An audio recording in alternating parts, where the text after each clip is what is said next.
নমস্কার বন্ধুরা, শুভ দীপাবলি। দীপাবলি অনেক অনেক প্রীতি ও শুভেচ্ছা জানিয়ে আজকে ভিডিওটা শুরু করতেছি। তো সকাল থেকে ঘরবাড়ি পরিষ্কার, যেহেতু পূজা বলে কথা, তার আগেই সকল মানে ঘরবাড়ি পরিষ্কার সব কিছু করা লাগে। একটা অনুষ্ঠান মানে এসব করতে হয়। তো যাই হোক, সব কিছু কমপ্লিট করে দুপুরে রান্না, সকালের রান্না, খাওয়া দাওয়া কমপ্লিট করে নিয়ে মেয়ে দেখো যে সন্ধ্যাবেলা থেকে কিন্তু সেগুলোর ভিডিও তোমাদেরকে দেখালাম না। তো সন্ধ্যাবেলাতে মেয়ে প্রদীপগুলো গোছায় নিচ্ছে। আমি বললাম এদিকে একটু কাজ করতেছিলাম, বাকি একটু কাজ ছিল, সে কাজ কমপ্লিট করে নিয়েছি।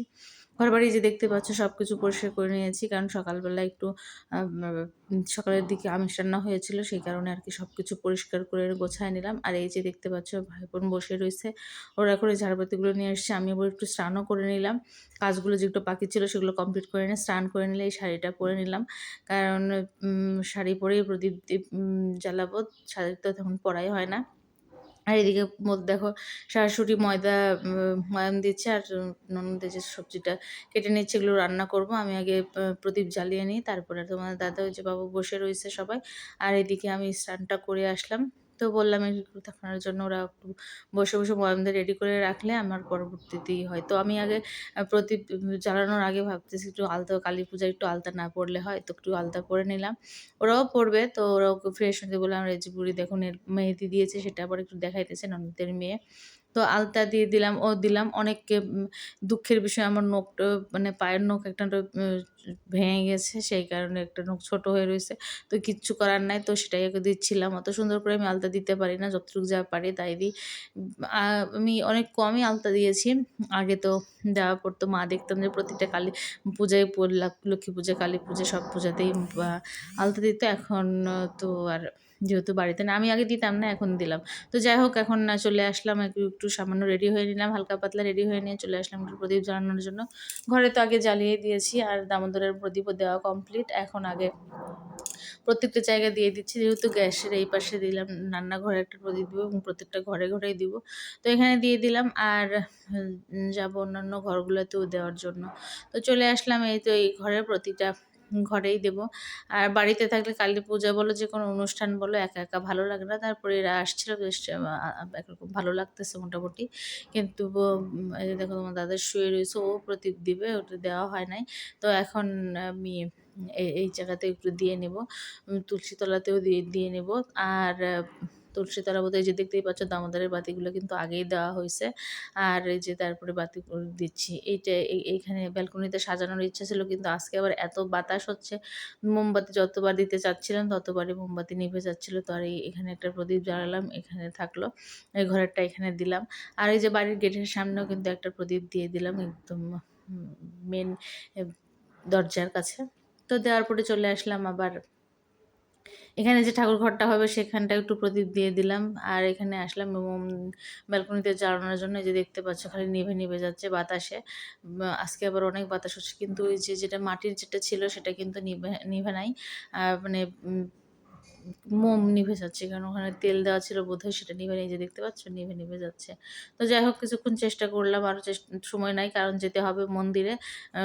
মেয়ে উপবাস আছে, তো ও ডালা দিতে হবে। তো সে কারণেই তাড়াতাড়ি করে যাবো। আবার রান্নাটাও কমপ্লিট করা হয়নি, রান্না করতে হবে। তো অনেকক্ষণ চেষ্টা করার পর যখন হলো না, তখন আবার রাগ উঠে গেল, চলে গেলাম, ধৈর্য কুলালো না। আর অনেকগুলো প্রদীপও নিয়ে আসা হয়েছে, কিন্তু সেগুলো আর জ্বালানো হয় না। ভাবতেছিলাম ওগুলো জ্বালাবো, ভিডিও করব, কিন্তু কোনো কিছুই হলো না। এইদিকে মেয়ের আমি মায়ের জন্য ডালা রেডি করে নিলাম, কলা রকমের ফল, এখানে সন্দেশ মিষ্টি আছে, নিয়ে এখন যে রেডি করে নিলাম। এই ঝাঁকাটা মানে ডালা তো আগেই ছিল, আর এই ঝুড়িটা ছিল আগেই, তো সেটাতে রেডি করে নেব। এখন যাচ্ছি আর কি সবাই মিলে কালী মন্দিরে। তোমার দাদাকে বললাম চেঞ্জ করার জন্য, চেঞ্জ করলো না, ও করে যা একটু গেঞ্জি পরেই রওনা দিল। ওর শরীরটা ভালো লাগতেছে না বলতেছে, তো আচ্ছা ঠিক আছে, কিছু করার নাই, গেলেই চলবে। তো আমরা সবাই মিলে চলে গেলাম। টুকটুক করে এই যে মেয়ের হাতে ডালা, ও উপবাস আছে। এবছর আর আমি করলাম না, কারণ আমি নিরামিষ করতেছি। এমনিতে নিরামিষে মানে নিরামিষ তো আছে, তার আর শরীরটা কেমন যেন ভালো দিচ্ছিল না, সেই কারণে। তো যাই হোক, ওই যে পাশের বাসার বেশি সুন্দর প্রদীপ জ্বালাচ্ছে, সেটাই একটু দেখিয়ে দিলাম। এখন যাচ্ছি, অন্ধকারে রাত, যতই হোক পূজার মধ্যে যেখানেই থাকি না কেন মানে আত্রাইতে থাকলে বেশি ভালো লাগে।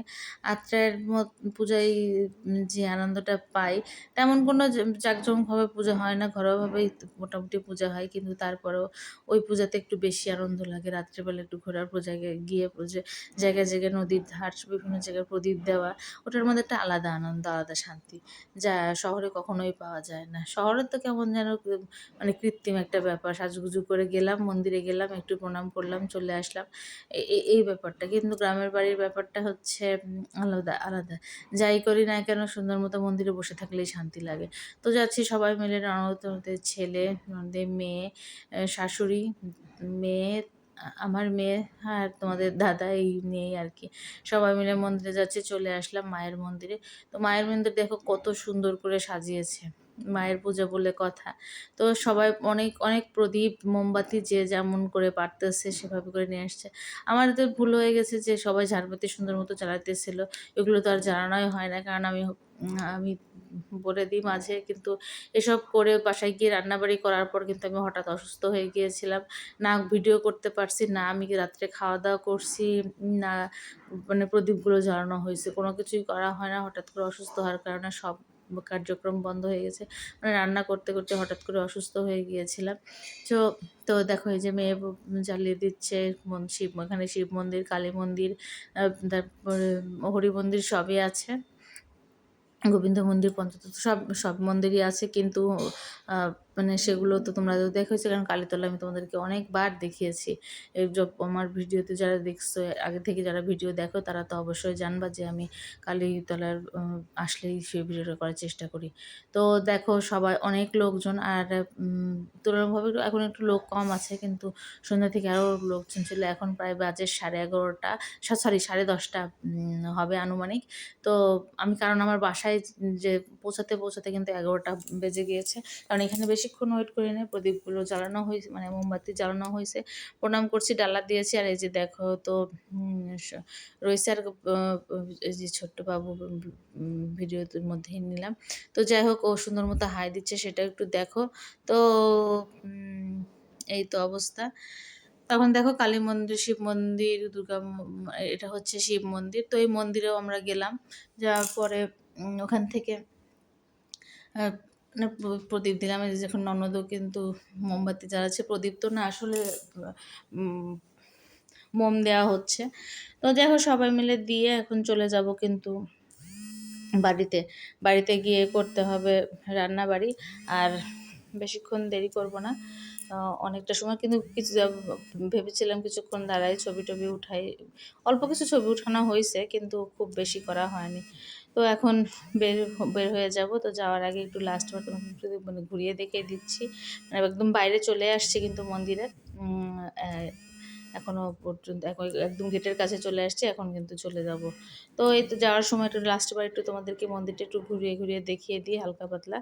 তো এখনো পর্যন্ত মাকে নিয়ে আসা হয় না, মাকে সাজানো হয় নাই।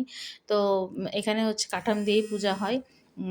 কোনো মায়ের মূর্তি নিয়ে আসা হয় না। তো যে বাইরে চলে আসলাম, মানে বাইরে বের হয়ে আসলাম। তো এসে দেখতে পাচ্ছ এখন এই যে রান্না করতে চলে আসছি। একবার রেডি হয়ে আছি, কারণ বললাম তো মেয়েকে নিয়ে আবার পাশে যে বাসার পাশে পূজা হচ্ছে সেখানে মন্দিরে যাব, আবার অঞ্জলিও দেওয়াবো। কিন্তু হঠাৎ করে রান্না করতে, করতে আমি অসুস্থ হয়ে যাওয়ার কারণে কোনো কিছুই হয় না। একপাশে সুজি আর একপাশে আলুর তরকারি, মানে আলুর দমের মতো উঠায় দিয়েছি। আর লুচিটা করে নেবো। এর তরকারি কিন্তু আমার হয়ে গিয়েছে, সুজিও হয়ে গিয়েছে, আর দুধটা রাখা হয়েছে। বাবু খাবে সে কারণে দুধ জাল দিয়ে রাখা হলো। আর এপাশে আমি লুচি কিন্তু খুব সবগুলো করে নিচ্ছি। তো লুচি কমপ্লিট করে সব লুচি সুন্দর করছে। আমি আর কোনো কিছু খাওয়া-দাওয়া করি না। লুচি অর্ধেক পর্যন্ত হতেই বললাম আগে খাওয়া-দাওয়া করে নাও, কারণ মানে অলরেডি 12টা বেজে গিয়েছে। এদিকে পূজাও শুরু হয়েছে, ঢাকের বাজনা শুরু হয়ে গিয়েছে। আর এখন যাব, মেয়েকে নিয়ে একটু পরেই যাব। কিন্তু সেটা আর যাওয়া হয়ে ওঠে না। আমার শরীরটা খারাপ হয়েছে, তোমাকে তো আগেই বললাম। তো মেয়েকে অঞ্জলি দেওয়ানোর জন্য কি করলাম, ফোনেই যে মায়ের পূজা হচ্ছিল সেটাই লাইভ দেখাচ্ছিল। তো সেই লাইভ ওটাই দেখে, দেখে মেয়ে অঞ্জলি দিল। তখন বাজে ওর কাছে আমি শুয়ে বসেছিলাম। এই যে 3:30 বাজলো। তো এই তো ছিল বন্ধুরা কালী পূজার সারাদিন। তোমাদের কেমন কাটলো অবশ্যই কমেন্ট করে